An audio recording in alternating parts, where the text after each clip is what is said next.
Ever since my daughter was in middle school, she gave me the nickname Podge. And ever since then, that's what my daughter calls me, that's what all of her friends call me. We were always super close, and I was really worried when she was going off to college that maybe we'd grow apart a little bit more. So I just sort of racked my brain, what could I do to try to stay as connected to her as possible? So I came up with the idea that every Sunday, I would record a 5-minute episode about the kind of topics we might normally talk about, send it to her Monday morning, and then she could watch it on her way to campus. I thought it'd be a good idea to resurrect that. They'll be the kinds of topics that I would talk to my now 25-year-old daughter, or the younger version of myself, or people that I mentor, or maybe you.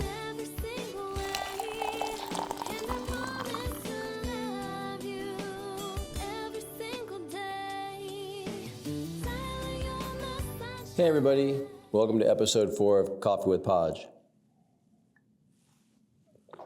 I'm in a WeWork out here in California, and wanted to just record a quick episode. Today I wanted to talk about something I call informational interviews. It's probably one of the most powerful networking tools there is, and I wanted to explain what it is, how it works, and why I think it's so effective.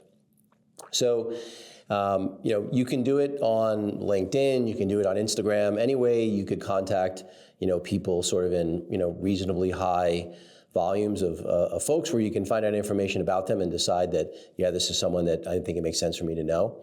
Now, you can do it in a couple ways. You could do it if you're already in an industry and you're looking to maybe switch jobs or maybe, do something on a career path that could be something you're going to do on your own that's more entrepreneurial. So let's say, one guy I was talking to on another podcast earlier in his career wanted to, work with a record label. So it could be something like that. It could be you're starting a new business, you're trying to raise capital, you're trying to find a new job in an industry you're in, you're trying to find a new job in an industry that you want to move to. Doesn't really matter. So let me give you 2 examples that my daughter has done where she's executed this herself. So in the first case, she was a senior in college, and like almost all of her friends, was suffering, in terms of how hard it was to find a decent job coming out of college. So, unless you're coming out of Harvard with a 4.0, it can be a little challenging. And I hear even coming out of Harvard, it can be somewhat challenging. But anyway, what I told her to do was start with all the companies. And she was in the Denver area, so she started with the list of about 50 companies that were all in the Inc. 5000. Because if they're in the Inc. 5000, that means they're high growth companies. The biggest opportunities are in companies that are high growth, because most companies, whenever possible, want to promote from within. And so if you're in a high growth company, more opportunities there than just about anywhere else. So they were in industries that she cared about. They were all high growth. And then I told her to only contact C-level executives. The chief marketing officer, the chief operating officer, the chief executive officer, whatever it might be, roles like that. And say, hey, I'm interested in companies like yours, to start my career. Can I buy you coffee? Can I buy you lunch? And just pick your brain. Now, the one thing that's very important is under no circumstances are you to ask them or even hint at wanting a job. You're just asking for guidance and advice. Now, when I told my daughter about this, she thought I was crazy. She's like, there's no way a CEO of an Inc. 5000 company is going to spend 5 seconds talking to me. And I said, okay, give it a try. Every other day she was texting me, oh, another chief marketing officer said she'll have coffee with me.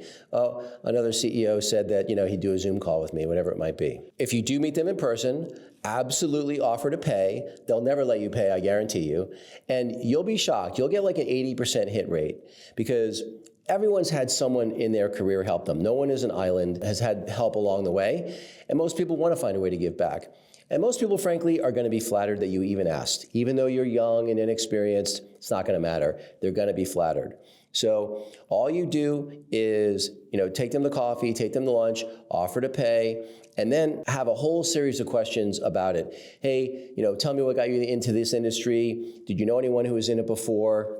What do you love about your job? What do you hate about your job? What do you love about your career? What do you hate about your career?